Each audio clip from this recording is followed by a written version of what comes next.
ഇന്ന് മൂന്ന് കാര്യങ്ങളാണ് നമ്മൾ ഈ വീഡിയോയിൽ ചർച്ച ചെയ്യുന്നത്. ആദ്യത്തേത്, ശിരൂരിൽ കാണാതായ അർജുന്റെ ലേറ്റസ്റ്റ് അപ്ഡേറ്റ് എന്താണ്? അതായത് ശിരൂരിൽ കാണാതായ അർജുന്റെ അവസ്ഥ ഇപ്പോൾ എന്താണ്? രണ്ട്, അർജുന്റെ ലോറിയിൽ ഉണ്ടായിരുന്നത് കള്ളത്തടിയാണോ? മൂന്ന്, സർക്കാർ അർജുന്റെ ഭാര്യയ്ക്ക് ജോലി കൊടുത്തോ? ഈ മൂന്ന് കാര്യങ്ങളെക്കുറിച്ചാണ് നമ്മൾ ഈ വീഡിയോയിൽ പറയാൻ പോകുന്നത്. ആദ്യത്തേത്, ശിരൂരിൽ മണ്ണിടിച്ചിലിനെ തുടർന്ന് കാണാതായ കോഴിക്കോട് സ്വദേശിയായ ലോറി ഡ്രൈവർ അർജുനുള്ള തിരച്ചിൽ പുനരാരംഭിക്കുന്നതായി ഗോവയിൽ നിന്ന് സ്ലെഡ്ജർ അയച്ചുവെന്നാണ് പുതിയ റിപ്പോർട്ട് വന്നിരിക്കുന്നത്. ചൊവ്വാഴ്ച പുലർച്ചെ 5-ന് ഗോവ തുറമുഖത്ത് നിന്ന് പുറപ്പെട്ട സ്ലെഡ്ജർ വൈകുന്നേരത്തോടുകൂടി കാർവാർ തുറമുഖത്ത് എത്തുകയും ചെയ്തു. ദൗത്യവുമായി ബന്ധപ്പെട്ട് അവലോകന യോഗം ചേരുമെന്ന് കർണാടക സർക്കാർ അറിയിച്ചിട്ടുണ്ട്. കാർവാറിൽ നിന്ന് 10 മണിക്കൂറോളം യാത്ര ചെയ്യണമെന്നതിനാൽ ബുധനാഴ്ച വൈകുന്നേരത്തോടു കൂടി മാത്രമേ സ്ലെഡ്ജർ ശിരൂരിൽ എത്തുകയുള്ളൂ എന്നാണ് കമ്പനി ഉടമകൾ പറഞ്ഞിട്ടുള്ളത്. അങ്ങനെയെങ്കിൽ ഏകദേശം വ്യാഴാഴ്ചത്തേക്ക് തിരച്ചിൽ പുനരാരംഭിക്കാനാകുമെന്നാണ് നമ്മുടെ വിശ്വാസം. മണ്ണിടിച്ചിലിനെ തുടർന്ന് കാണാതായ അർജുൻ ഉൾപ്പെടെ 3 പേരെ ഇനിയും കണ്ടെത്താനുണ്ട് എന്നതാണ് വാസ്തവം. കഴിഞ്ഞ മാസം അർജുന്റെ കുടുംബം കർണാടക മുഖ്യമന്ത്രി സിദ്ധരാമയ്യയുമായി കണ്ടിരുന്നു. സ്ലെഡ്ജർ എത്തിക്കുമെന്നും ചിലവ് പൂർണ്ണമായും സർക്കാർ വഹിക്കുമെന്നും അദ്ദേഹം ഉറപ്പ് നൽകിയിരുന്നു. സ്ലെഡ്ജർ എത്തിക്കുന്നതിന് ഏകദേശം 96 ലക്ഷം രൂപയാണ് ചെലവ് പ്രതീക്ഷിക്കുന്നത്. നദിയിൽ ഇത് പ്രവർത്തിക്കുമ്പോൾ എത്രയാണ് ചെലവ് വരിക എന്നുള്ളത് അത് വ്യത്യസ്തമായിരിക്കും ആ ചെലവ്. ഗംഗാവാലി നദിയുടെ അടിത്തട്ടിൽ അർജുന്റെ ലോറി ഉണ്ടെന്ന് കരുതുന്ന പ്രദേശത്തെ വലിയ കല്ലുകളും മണ്ണും മരങ്ങളും നീക്കം ചെയ്യുകയാണ് ആദ്യത്തെ ലക്ഷ്യം. പ്രതികൂല കാലാവസ്ഥയെ തുടർന്ന് ഏകദേശം ഓഗസ്റ്റ് 16-ന് അർജുനു വേണ്ടിയുള്ള തിരച്ചിൽ അവസാനിപ്പിച്ചതാണ്. ഈശ്വർ മാൽപെ അവിടെ നിന്ന് മുങ്ങി തപ്പുകയും അതേപോലെ തന്നെ പ്രത്യേകിച്ച് വലിയ ഗുണങ്ങളൊന്നും ഉണ്ടായില്ല. ലോറിയുടെ ചില ഭാഗങ്ങൾ മാത്രമാണ് കണ്ടെത്തിയിട്ടുള്ളത്. അതും അർജുന്റെ ലോറിയുടേതാണ് എന്ന് തന്നെ നമുക്ക് ഉറപ്പിക്കാനും സാധിക്കുന്നതല്ല. എങ്കിലും കുറച്ച് വസ്തുക്കൾ അർജുന്റെ ലോറി ഡ്രൈവറായ മനാഫ് സ്ഥിരീകരിക്കുകയും ചെയ്തിട്ടുണ്ട്. ഇപ്പൊ ഇത്രയുമാണ് അർജുനായിട്ടുള്ള പുതിയ അപ്ഡേറ്റ്സ് വന്നിരിക്കുന്നത്. അതായത് ഏകദേശം വ്യാഴാഴ്ചത്തോടു കൂടി വ്യാഴാഴ്ചത്തോടു കൂടി ദൗത്യം പുനരാരംഭിക്കും. അർജുനായുള്ള തെരച്ചിൽ നടത്താൻ സാധ്യതയുണ്ട്.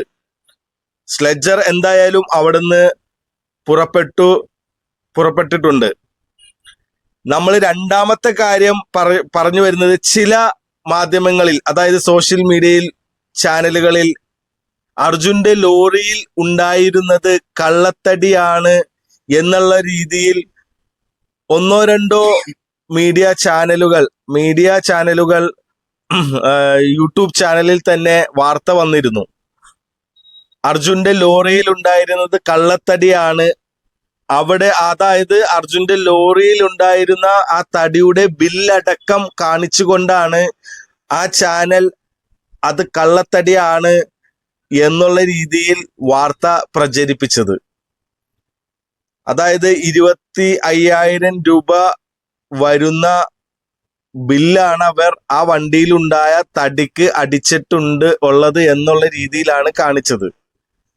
ആ വണ്ടിയിൽ ഉണ്ടായിരുന്നത് ഈട്ടിയോ അതോ തേക്കോ അതോ അതുപോലെ തന്നെ വൻ വില വരുന്ന മരങ്ങളൊന്നുമല്ലായിരുന്നു അർജുന്റെ തടി ലോറിയിൽ ഉണ്ടായിരുന്നത്. വെറും പായ്മരങ്ങളായിരുന്നു ആ തടിയിൽ ഉണ്ടായിരുന്നത്, ആ വണ്ടിയിൽ ഉണ്ടായിരുന്നത്. ഏകദേശം 40 ടൺ അടുക്കെ 28 ടണ്ണോ 40 ടണ്ണോ ഒക്കെ അടക്കെ ലോഡ് കയറുന്ന വണ്ടിയാണ്. അത്ര ലോഡ് ഉണ്ടായിരുന്നു എന്നൊക്കെയാണ് ആ ചാനലിൽ പറഞ്ഞത്. എങ്കിൽ പോലും ആ തടി ഒരിക്കലും ഒരു വിലപിടിപ്പുള്ള തടിയല്ലായിരുന്നു. ആ വിലപിടിപ്പുള്ള തടിയാണെങ്കിൽ മാത്രമാണ് ഇവർ ഉദ്ദേശിക്കുന്ന രീതിയിലുള്ള കോടികൾ വിലമതിക്കുന്ന തടികൾ ആവുകയുള്ളായിരുന്നു. പക്ഷെ ഇത് എന്ത് തടിയാണ്, അതിന് എത്ര മൂല്യം വരും എന്നൊന്നും നമുക്കറിയില്ല. എങ്കിൽ പോലും നമ്മുടെ കാഴ്ചയിൽ ആ തടികൾക്ക് വലിയ മൂല്യമൊന്നും ഇല്ല. ഒരു പക്ഷെ 25,000 എന്നുള്ളത് ചിലപ്പോൾ ഒരു 1,00,000 രൂപയുടെ തടി ഉണ്ടാവാം, ചിലപ്പോ അതിൽ താഴെ ആയിരിക്കാം. അപ്പോ ഏതൊരു ആളും ഇപ്പൊ നമ്മളിപ്പോ ഇവരെ തന്നെ വേണ്ട വലിയ വലിയ കമ്പനികളായ റിലയൻസ് മുതൽ വലിയ വലിയ കമ്പനികൾ വരെ ഇതിലും വലിയ തട്ടിപ്പുകളാണ് ഇതിൽ നടത്തുന്നത്.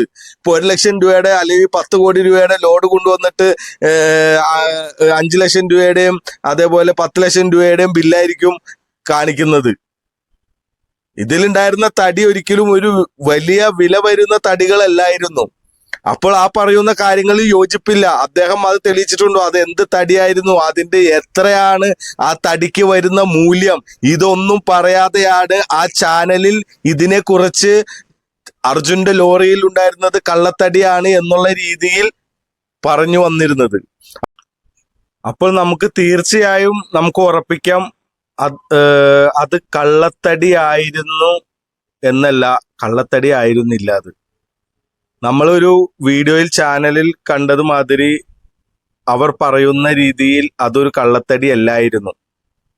അതിന്റെ സത്യാവസ്ഥ നമുക്ക് പോലും അറിയില്ല എന്താ എന്നുള്ളത്. പിന്നെ ഒരു കാര്യം കൂടി ഇതിന്റെ ഒപ്പം ഞാൻ കൂട്ടിച്ചേർക്കുന്നു. ഒരു ദുരന്തം ഉണ്ടായപ്പോൾ അതൊരു പ്രകൃതി ദുരന്തമാണ്. ഒരു ഡ്രൈവർ, അവരുടെ ജോലിയാണ് ആ ഡ്രൈവിംഗ് എന്നുള്ളത്. അദ്ദേഹം ചായ കുടിക്കാൻ വേണ്ടി അവിടെ നിർത്തി അവിടെ കുറച്ചു നേരം ഉറങ്ങുകയും ചെയ്തു. ആ സമയത്താണ് ഈ പ്രകൃതി ദുരന്തം അവിടെ നടന്നത്. ആ ദുരന്തത്തിൽ അർജുൻ എന്ന വ്യക്തിയെയും അദ്ദേഹത്തിന്റെ ലോറിയും കാണാതായി. അത് സ്വാഭാവികമായിട്ട് നടന്ന ഒരു സംഭവമാണ്, പ്രകൃതി ദുരന്തമാണ്. ആ ഒരൊറ്റ കാരണം കൊണ്ട് അദ്ദേഹത്തിന്റെ വണ്ടിയിൽ ഉണ്ടായിരുന്നത് തടിലോറിയാണ് എന്നുള്ള രീതിയിൽ പ്രചരിപ്പിക്കുന്നതും ഒക്കെ തികച്ചും തെറ്റായ ഒരു കാര്യമാണ്. ഇതുവരെയായിട്ടും അദ്ദേഹത്തെയും അദ്ദേഹത്തിന്റെ ലോറിയെയും തിരിച്ച് നമുക്ക് കിട്ടിയിട്ടില്ല. എന്താണ് അതിന്റെ അവസ്ഥയെന്ന് പോലും അറിയാൻ പാടില്ല. എന്നിട്ട് പോലും ഇത്രയും രൂക്ഷമായി അദ്ദേഹത്തിന്റെ വണ്ടിയിൽ ഉണ്ടായിരുന്ന തടിയും ആ തടിയുടെ വാല്യൂവും ഒക്കെ പറഞ്ഞുകൊണ്ട് ഒരു ചാനൽ വീഡിയോ ചെയ്തിരുന്നു. ശരിക്കും അതിന്റെ കാര്യം ഉണ്ടായിരുന്നില്ല അവർക്ക് ആ കാണാതായ അർജുന്റെ കുടുംബത്തിന്റെയും മാനസികാവസ്ഥ മനസ്സിലാക്കാൻ പോലുമുള്ള ഒരു മനസാക്ഷി അവർക്ക് ഇല്ലായിരുന്നു. അപ്പൊ നമുക്ക് ഒരിക്കലും ഇത് കള്ളത്തടിയാണോ എന്നുള്ളത് നമ്മൾ ചിന്തിക്കേണ്ട കാര്യമില്ല. നമുക്ക് അർജുനാണ് വലുത്. അപ്പൊ അർജുനെ കണ്ടെത്തുക, അദ്ദേഹത്തിന്റെ ലോറി കണ്ടെത്തുക, ഇത് മാത്രമാണ് നമ്മുടെ മുന്നിലുള്ള പ്രാർത്ഥന. പിന്നെ മൂന്നാമതായിട്ട് ഞാൻ പറഞ്ഞ കാര്യം, അർജുന്റെ ഭാര്യയ്ക്ക് ജോലി സർക്കാർ കൊടുത്തു. അർജുന്റെ ജോലിക്ക് സർക്കാർ ജോലി കൊടുത്തു. അർജുന്റെ ഭാര്യ കൃഷ്ണപ്രിയ തിങ്കളാഴ്ചയാണ് കോഴിക്കോട് വേങ്ങേരി സർവീസ് സഹകരണ ബാങ്കിൽ ജോലിക്ക് ചേർന്നത്. ആ ഭാര്യയുടെ ഒപ്പം അർജുന്റെ സഹോദരിയും അതായത് കൃഷ്ണപ്രിയ ജോലിക്ക് കയറിയ ആദ്യ ദിവസം ബാങ്കിൽ എത്തിയിരുന്നു, ജോലിക്ക് കയറിയത് കാണാൻ വേണ്ടിയിട്ട്. സഹകരണ വകുപ്പ് നിയമം ഉത്തരവ് പുറപ്പെടുവിച്ചിരുന്നു. അവളെ ജൂനിയർ ക്ലർക്ക്, അതായത് കാഷ്യർ ആയി ആണ് ഇപ്പോൾ ആ സഹകരണ ബാങ്കിൽ നിയമിച്ചിട്ടുള്ളത്. ബാങ്കിന്റെ ദീർഘകാല അംഗങ്ങളായതിനാൽ അർജുന്റെ കുടുംബവും ബാങ്കും തമ്മിൽ അടുത്ത ബന്ധമുണ്ടായിരുന്നു. അതുകൊണ്ട് നല്ലൊരു സ്ഥാനം തന്നെയാണ് അദ്ദേഹത്തിന്റെ, അതായത് അർജുന്റെ ഭാര്യക്ക് സർക്കാർ കൊടുത്തിരിക്കുന്നത്. ആ സഹകരണ ബാങ്കിൽ നല്ലൊരു പോസ്റ്റ് തന്നെയാണ് ഭാര്യക്ക് കൊടുത്തിരിക്കുന്നത്. അതുകൊണ്ട് അർജുന്റെ കുടുംബത്തിന് ഒരു ആശ്വാസം എന്ന നിലക്ക് മാത്രമാണ് അവർക്ക് ഈ ജോലി കിട്ടിയത്. കാരണം ആ കുടുംബം കഴിഞ്ഞിരുന്നത് അർജുൻ ജോലിക്ക് പോയി അർജുൻ സമ്പാദിച്ച പൈസ കൊണ്ടായിരുന്നു ആ കുടുംബം കഴിഞ്ഞത്. ഇപ്പൊ അദ്ദേഹം എവിടെയാണോ എന്താണോ എന്തു പറ്റിയെന്നോ ഒന്നും അറിയില്ല. ഇത്രയും മാസമായതിനാൽ നമുക്ക് ഇനി ജീവനോടെ തിരിച്ച് കിട്ടുമെന്ന് യാതൊരു ഉറപ്പുമില്ല. അപ്പൊ അതുകൊണ്ട് സർക്കാർ ഈ ചെയ്ത കാര്യം, അതായത് അർജുന്റെ കുടുംബത്തിന് വേണ്ടി അർജുന്റെ ഭാര്യ കൃഷ്ണപ്രിയക്ക് ജോലി കൊടുത്തത് നല്ലൊരു കാര്യമായിട്ടാണ് ഞങ്ങൾ മനസ്സിലാക്കുന്നത്. ആ കൊടുത്ത ആ സർക്കാരിന് ഒരു ബിഗ് സല്യൂട്ട് കൊടുക്കാം. കാരണം ഇത്രയും പെട്ടെന്ന് ആ പെൺകുട്ടിക്ക് ജോലി കൊടുത്തതിൽ നമുക്ക് ആ സർക്കാരിന് ഗുഡ് സല്യൂട്ട് കൊടുക്കേണ്ട ഒരു കാര്യം തന്നെയാണ്. അപ്പൊ ഈ 3 കാര്യങ്ങളെ കുറിച്ചാണ് ഞാൻ ഇവിടെ ഇന്ന് ഈ വീഡിയോയിൽ പറഞ്ഞിരിക്കുന്നത്. ഇപ്പൊ അർജുനായിട്ടുള്ള തിരച്ചിൽ വീണ്ടും പുനരാരംഭിക്കുമ്പോൾ ഒരു ശുഭവാർത്ത ലഭിക്കുമെന്നുള്ള വിശ്വാസത്തോടു കൂടി ഞാനിപ്പോൾ ഈ വീഡിയോ ഇവിടെ അവസാനിപ്പിക്കുകയാണ്. തീർച്ചയായിട്ടും അടുത്ത പുതിയൊരു വീഡിയോയുമായിട്ട്, പുതിയ അറിവുകളുമായിട്ട് നിങ്ങളുടെ അടുത്തേക്ക് ഞാൻ വീണ്ടും വരും. എല്ലാവരും ഞങ്ങളുടെ ചാനൽ സബ്സ്ക്രൈബ് ചെയ്യുക, അതേപോലെ ഷെയർ ചെയ്യുക, ഞങ്ങളെ സപ്പോർട്ട് ചെയ്യുക.